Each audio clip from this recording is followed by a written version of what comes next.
जिन्हें भविष्य में गालियां दी गई, आज उन्हें भारत रत्न से सम्मानित किया जा रहा है। मैं धन्यवाद करता हूं उस सरकार को, भारत सरकार को, जिन्होंने कर्पूरी ठाकुर को भारत रत्न से सम्मानित किया। कर्पूरी ठाकुर को एक गालियां स्वरूप एक कविताएं कहकर भेंट की गई कि कर कर्पूरी कर पूरा, गद्दी छोड़ धर उस तरह।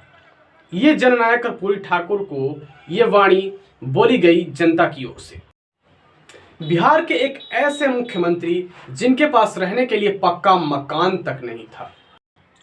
कर्पूरी ठाकुर, जननायक कर्पूरी ठाकुर का बयान था कि जिस दिन हमारे बिहार के सभी लोगों, सभी उच्च या पिछड़े वर्ग के लोगों, जिस दिन वे अपने नए नए वस्त्र पहनना शुरू कर देंगे, उसी दिन से मैं भी नए कपड़े खरीदना पसंद करूंगा।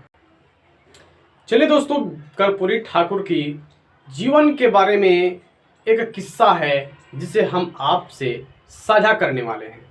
तो चलिए स्टार्ट करते हैं और जानते हैं कर्पूरी ठाकुर को विस्तार से और बारीक से। बिहार के समस्तीपुर जिले के एक छोटे से गांव में जन्म होता है ऐसे शख्स का जो बिहार का पूर्व मुख्यमंत्री रहा हो। कुछ ऐसे तथ्यों के बारे में हम बात करने वाले हैं जिन्हें सुन के आपके रोंगटे खड़े हो जाएंगे, क्योंकि जो कल गालियां दिया करते थे आज भारत रत्न से सम्मानित कर रहे हैं। जी हाँ, कर्पूरी ठाकुर की बात कर रहे हैं हम। एक नाई के घर का लड़का जो 10वीं यानी मैट्रिक की परीक्षा पास करता है।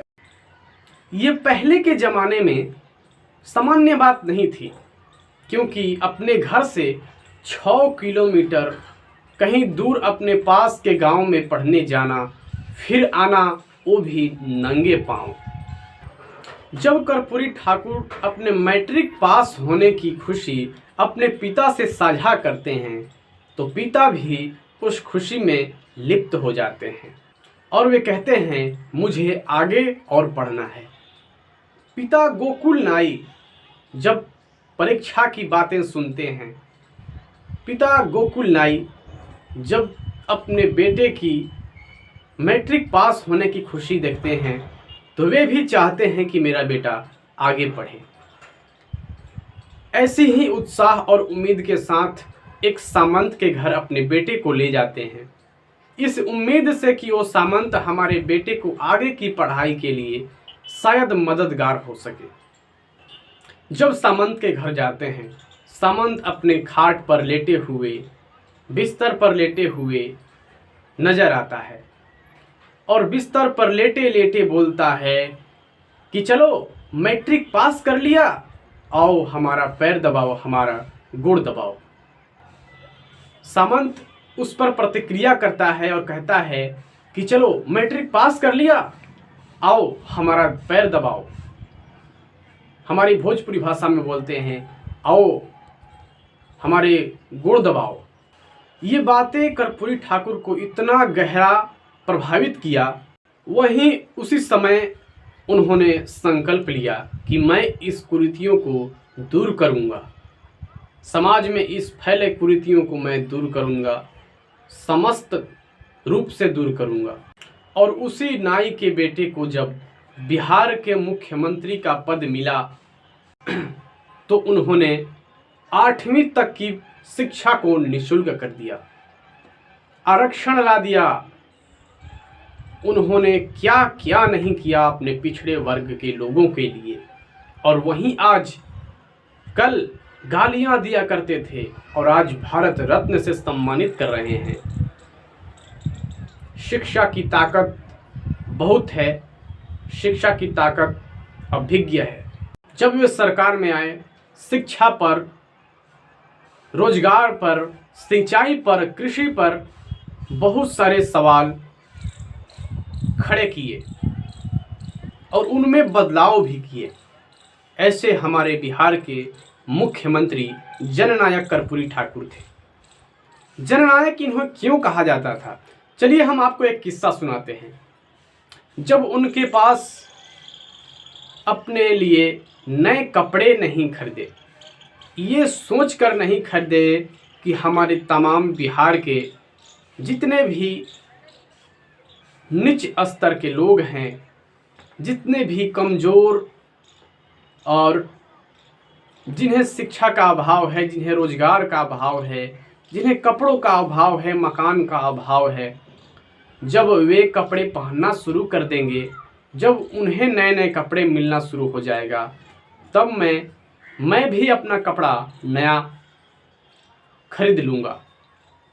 ऐसे हमारे बिहार के मुख्यमंत्री जननायक कर्पूरी ठाकुर की सोच थी। शायद इसीलिए उन्हें जननायक कहा गया। आप यकीन नहीं करेंगे कि उनके पास पक्के मकान तक नहीं थे। आज का मुख्यमंत्री है जो बंगलों में रहता है, बहुत गाड़ियों में घूमता है, मर्सिडीज में घूमता है, BMW में घूमता है, बहुत सारी फैकल्टीज़ वगैरह उसके पास मौजूद है। लेकिन ऐसे हमारे बिहार के मुख्यमंत्री हुए जननायक कर्पूरी ठाकुर, जिन्हें अपने लिए कोई स्वार्थ भाव नहीं था, अपने लोगों के लिए, अपने राज्य के लोगों के लिए इतना अगाध प्रेम था, अगाध जो दिल से लगाव होता है, वैसा था जिन्हें लोग गालियां दिया करते थे। और आज जब उन्हें भारत रत्न से सम्मानित किया गया तो मैं तो बहुत खुश हूँ। हमारे बिहार के सभी लोग खुश हैं, बिहार की जनता खुश हैं, ताकि अभी तो याद आया जिन्हें गालियां दिया करते थे, वे आज भारत को एक सम्मान, एक व्यक्ति को सम्मान, भारत का सर्वोच्च सम्मान दे गए। इन्हें बहुत से गालियां दी गई। मैं गालियों को तो आपके साथ साझा नहीं करूंगा, क्योंकि आपको भी और हमें भी अच्छा नहीं लगेगा। ऐसी अभद्र गालियां, अभद्र भाषाएं उन पर प्रयोग की गई। चलिए दोस्तों, आज का वीडियो का यही था मुद्दा और यही था विशेष जानकारी जो आपको जानना जरूरी है। मिलते हैं नेक्स्ट वीडियो के साथ आपके साथ, और दीजिए इजाज़त। डिस्कशन बाय प्रेम।